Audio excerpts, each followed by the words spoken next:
Two young stars, two sudden deaths, one industry that never speaks. They were not supposed to die like this. Not now. Not here. Not when everything appeared to be just beginning. Within less than a decade, two rising stars of the Chinese entertainment industry vanished from the same stage, under circumstances that left behind more questions than answers. Qiao Renliang, who passed away in September 2016, and Menglong, found dead in September 2025, shared more than fame. They shared timing, trajectory, management, and an unsettling pattern that only became visible after both were gone. At the peak of their careers, both men embodied what the industry celebrates most: youth, obedience, and marketable perfection. They were signed to the same agency, guided by the same management team, and praised by colleagues as unusually kind, compliant, and unguarded. To the public, their lives looked protected, controlled, safe. But death has a way of undoing appearances. When Menglong's passing was announced, grief swept across social media, yet sorrow quickly gave way to unease. Netizens began revisiting old posts, interviews, and fragments of digital history that had long been buried beneath new headlines. What they found shifted the tone of the conversation entirely. Years before his own death, Qiao Renliang had left behind a trail of messages that no one truly understood at the time. They were not dramatic confessions. They were not direct accusations. Instead, they read like warnings, carefully worded, emotionally restrained, directed not at the public, but at someone younger, someone following the same path. "Be careful," he implied. "Watch your back." At the time, these words were dismissed as emotional instability, the private struggles of a young man under pressure. But in the shadow of Menglong's death, those same words began to feel uncomfortably prophetic. What if they were not metaphors? What if they were instructions that came too late? As investigators confirmed that no foul play had officially been established, the public response moved in a different direction. Online forums filled with speculation, not about how Menglong died, but about why someone like him would die at all. Healthy, successful, surrounded by opportunity. The pattern did not stop with two names. Others began to surface. Actors who had quietly disappeared. Careers that ended without explanation. Rumors that had once seemed absurd now demanded a second look. Not because they were proven, but because they refused to disappear. And hovering behind all of it was a single, unspoken question. What if these deaths were not isolated tragedies? What if they were the visible surface of something older, deeper, and far more deliberate? A system that feeds on youth, trades silence for access, and ensures that those who know too much never stay long enough to speak again. If that is the case, then the most disturbing possibility is not that the truth has been hidden. It is that the truth may have already been spoken, quietly, publicly, by someone the world was not ready to listen to. And if that is true, then Qiao Renliang did not leave behind riddles. He left behind a warning. The warnings did not arrive as confessions. They did not sound like cries for help. They appeared quietly, scattered across timelines, hidden among ordinary posts, casual remarks, and moments that once felt insignificant. Only after Qiao Renliang's death did people begin to read them differently. In the years leading up to September 2016, Qiao's social media presence revealed a gradual shift. Early posts reflected the optimism of a young performer navigating success with caution. Over time, that tone changed. The language grew restrained. The enthusiasm faded. What replaced it was something far more unsettling. A sense of responsibility that did not belong to someone his age. He began addressing younger artists indirectly, not with encouragement, but with concern. According to archived screenshots circulated by netizens, Qiao repeatedly implied that the industry was not what it appeared to be from the outside. He warned newcomers to remain alert, to protect themselves, and above all, to never assume that opportunity came without consequence. At the time, these posts were dismissed as emotional fatigue, the byproduct of pressure and depression. There was no reason to think otherwise. Until Menglong died. As the public revisited Qiao's words, a pattern emerged. The warnings were not abstract. They were directed, and most notably, they appeared to be aimed at Menglong, a younger artist just beginning to rise within the same system. Qiao never accused anyone outright. He did not name crimes. He did not describe acts. Instead, he spoke of debt, of responsibility, of paths that could not be walked back once taken. To an outsider, the messages read like metaphor. To those now searching for meaning, they felt like instructions written under constraint. The most disturbing message surfaced only after Qiao's death. It was dated May 21st, 2005. The post referenced a birthday. It named a senior figure in the industry, and it ended with a sentence that would later ignite weeks of speculation. No matter where my life takes me, you have to take responsibility.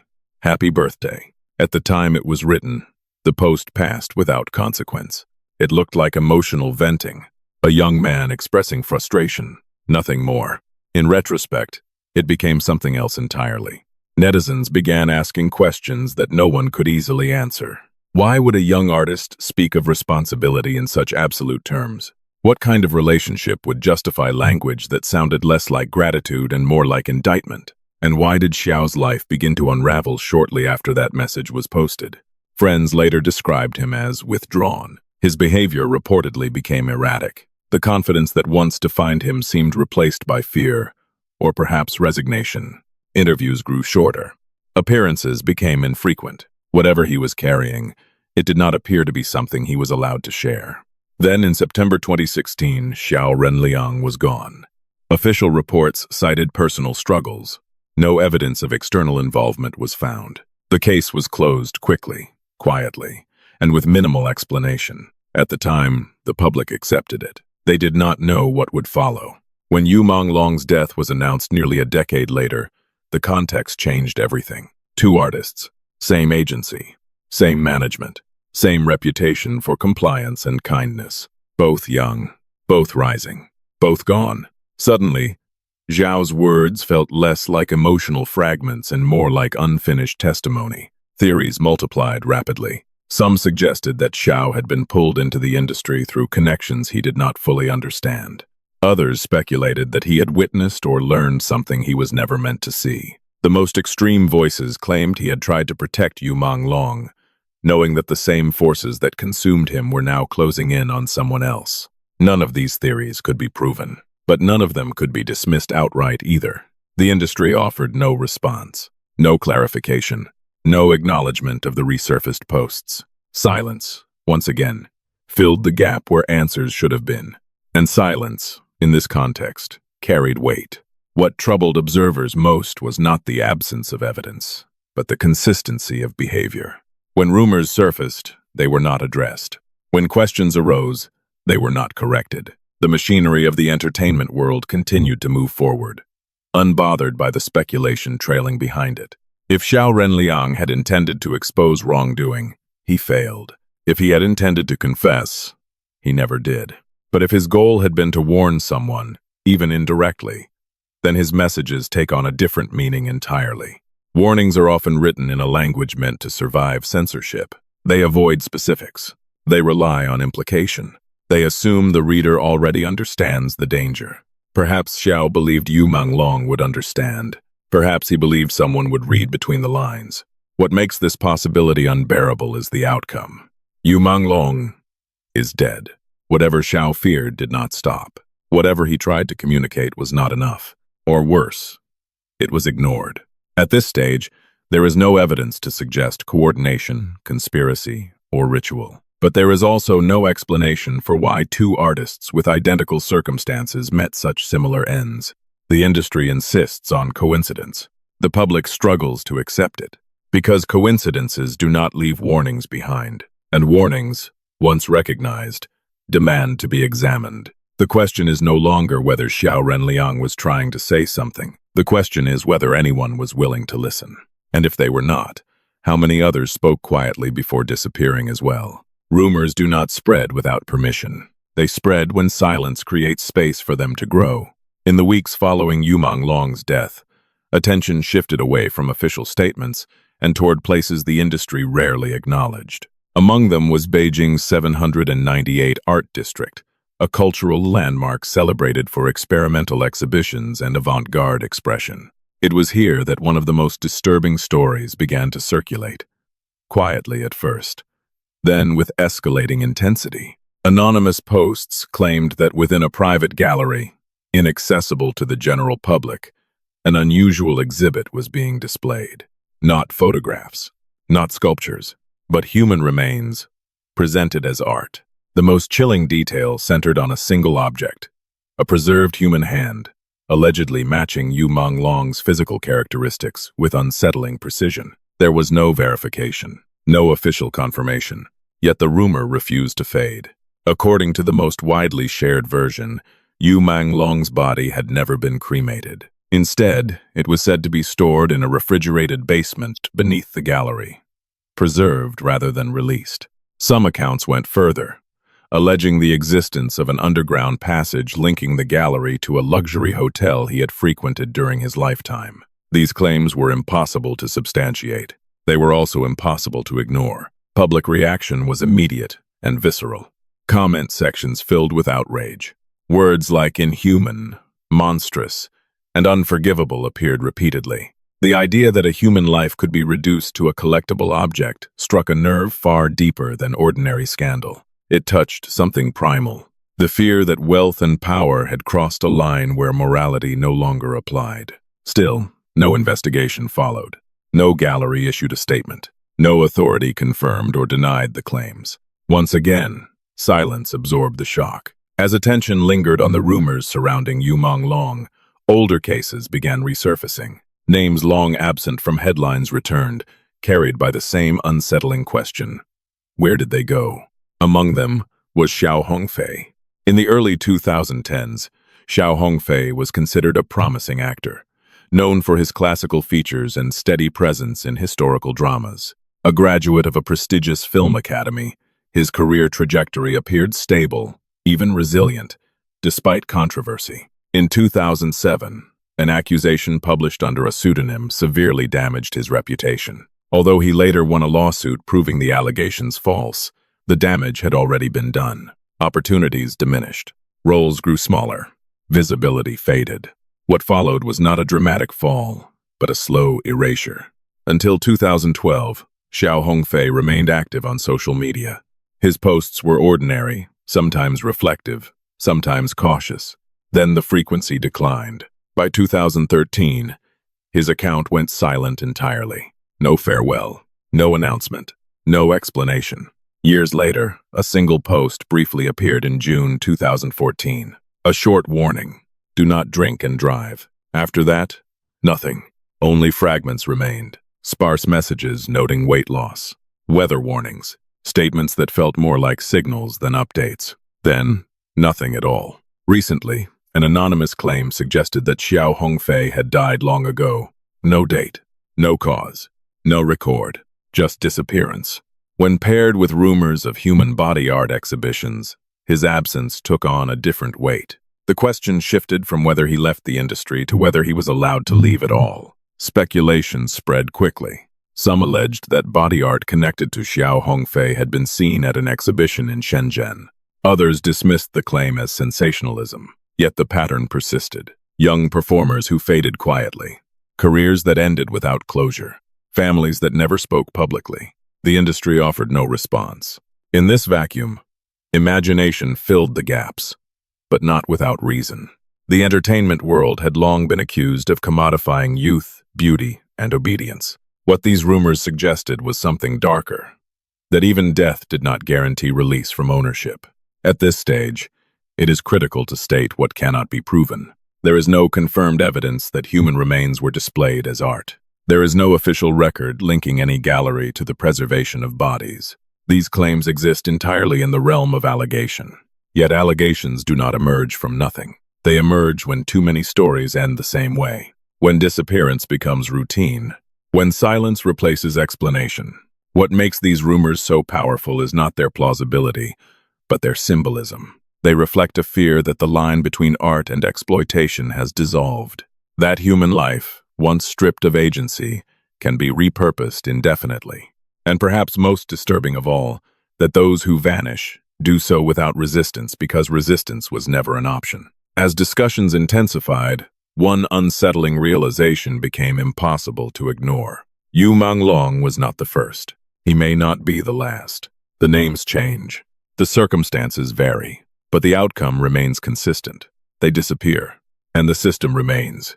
If art can absorb a body, if silence can erase a life, then the question is no longer whether these rumors are true. The question is why they feel believable. And if they are believable, how many others have already vanished into places no one is allowed to look? If bodies could be erased, then youth could be engineered. At least, that was the belief quietly taking shape beneath the surface of the industry. As rumors of disappearances and preserved remains unsettled the public, a parallel obsession began resurfacing with equal intensity. Not death, but its opposite. The refusal to age. The denial of decline. The pursuit of youth at any cost. The Chinese entertainment industry had long been fixated on appearance. Youth was not merely an advantage. It was currency. A performer's value rose and fell with their ability to embody vitality, strength, and desirability. Aging was not a natural process. It was a liability. Against this backdrop, stories of unnatural preservation began to circulate. Years earlier, veteran action star Jet Li had been the subject of bizarre speculation. Rumors ranged from experimental medical procedures to organ transplants allegedly performed under religious cover. Each claim was denied. Each denial only fueled further suspicion. The public did not question whether he had aged. They questioned how slowly it appeared to happen. But it was not until another figure entered the conversation that attention reached a breaking point. At 74 years old, Sammo Hung was widely believed to be in declining health. Photographs of him using a wheelchair had circulated for years, reinforcing the narrative of an aging icon physically worn down by decades of demanding work.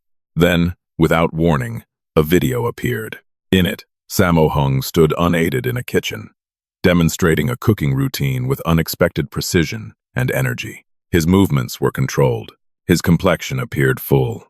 His posture contradicted everything the public thought it knew. At one point, he even performed a brief martial arts gesture, smiling casually as if to emphasize the contrast. The reaction was immediate. Social media erupted with disbelief.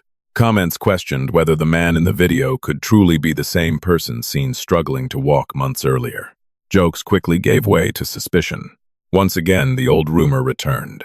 Youth injections, experimental treatments, methods never disclosed to the public. Sammo Hung's family responded quickly. His son explained that the wheelchair had been used due to accumulated injuries and weight, not terminal illness. The vitality displayed on camera, he said, was the result of discipline, recovery, and presentation, nothing more. The explanation was reasonable. It was also insufficient for an audience already primed to believe otherwise. The reason was not Sammo Hung himself. It was timing. His sudden display of vigor arrived as the public was already grappling with rumors of human commodification, bodies as art, youth as property, life extended or repurposed through wealth. Within this atmosphere, a single testimony added fuel to a fire that was already burning. Deng Xiaozun, a Hong Kong actor born into extraordinary privilege, had long been known for his bluntness. Unlike others, he had little incentive to protect the industry. He no longer depended on it. When he spoke publicly about the unspoken rules of show business, people listened. On a televised program, Deng described an experience from the early days of his career. After completing a shoot, he was summoned to a private meeting. Not with a producer, not with an executive, but with an intermediary. A fixer. The message delivered was direct. A male billionaire was offering 15 million Hong Kong dollars for 3 months of companionship. The terms were implied rather than stated. Sexual orientation was addressed. Expectations were outlined. The arrangement was presented as routine, professional, transactional. Deng refused immediately. He later explained that because he had never lacked money, the offer held no power over him. But he acknowledged something far more important. Curiosity had briefly crossed his mind, not about the money, but about the system that allowed such offers to exist without consequence. He was not alone. According to Deng, male actors were not exceptions. They were targets, just as replaceable as anyone else, valued not for talent but for youth, compliance, and silence. The arrangement was not framed as exploitation. It was framed as opportunity. In that moment, the scattered rumors aligned. If youth could be bought, then it could be consumed. If bodies could be preserved, then they could be owned. If silence was rewarded, then disappearance was inevitable. The entertainment industry, seen from this angle, resembled less a platform for art and more a marketplace, one governed not by contracts alone, but by invisible agreements that never reached paper. Agreements enforced not through law, but through access and exclusion. Those who accepted prospered quietly. Those who refused survived, but vanished. Those who learned too much became liabilities. It is important to recognize what remains unproven. No evidence confirms that youth treatments involve human sacrifice. No documentation supports the existence of a coordinated system trading bodies for longevity. These conclusions cannot be drawn responsibly, but patterns can be observed. The same industry that celebrates innocence also monetizes vulnerability. The same system that demands perfection punishes aging. And the same silence that protects power erases those who no longer serve a purpose. As the public attempted to reconcile these contradictions, one realization emerged with disturbing clarity. The pursuit of youth is not benign. It is not cosmetic. It is not merely cultural. It is structural. And in a system built on consumption, the most valuable resource is not talent. It is time. The question now is no longer whether the entertainment industry has a dark side. The question is how many lives it has already spent to keep the illusion alive. Every industry tells two stories. One is written in light. It speaks of success, discipline, sacrifice, and dreams realized beneath the glare of cameras and applause. It is the story the audience is meant to see. The other is never written at all. It exists in omissions, in careers that end without explanation, in names that quietly disappear from search results, in lives that dissolve into rumor while the machinery continues to move forward, uninterrupted. The Chinese entertainment industry, like many others before it, has mastered the art of separation. What happens on stage is carefully curated. What happens behind it is carefully buried. The distance between those two worlds is maintained through contracts, silence, and the shared understanding that certain questions are never asked. When Qiao Renliang died, his words were dismissed as instability. When Menglong died, his fate was called tragic coincidence. When others vanished, they were labeled forgotten, irrelevant, or retired. Each explanation worked in isolation. Together, they do not. What binds these stories is not proof of conspiracy, but consistency of outcome. Youth enters the system full of promise. It is refined, packaged, and displayed. Those who comply are rewarded. Those who age are replaced. Those who resist are removed.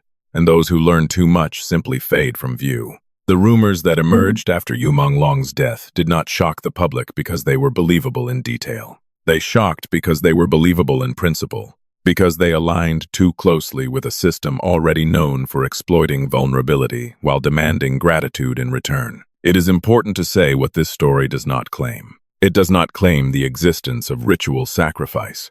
It does not claim that bodies are being preserved as art. It does not claim that youth can be purchased through death. What it does claim is far simpler and far more difficult to confront.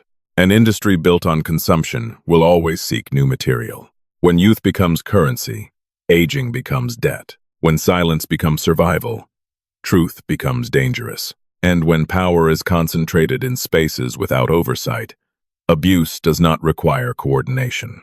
It requires only permission. The permission to look away. That permission has been granted repeatedly. By audiences who prefer spectacle to scrutiny, by institutions that benefit from stability, by silence that feels safer than confrontation. And so the system persists. Perhaps the most unsettling realization is not that these stories exist, but that they surface only after it is too late. Warnings are recognized in hindsight. Patterns are acknowledged only once repetition becomes undeniable. By then, those who might have spoken are already gone. If there is a lesson buried within these events, it is not about scandal. It is about attention, about the cost of refusing to ask uncomfortable questions while celebrating outcomes that seem too perfect to be earned cleanly. The stage does not remember the fallen. The spotlight does not linger on absence. The industry moves on. But silence is not the same as closure. And the truth, no matter how deeply buried, does not disappear. It waits, in fragments, in rumors, in unresolved endings that refuse to align with official narratives. Perhaps that is why these stories continue to resurface, not because they have been proven, but because they have never been answered. And until they are, every new star who steps into the light does so under the same unspoken condition. The performance may end, the applause may fade, but the stage will remain, watching,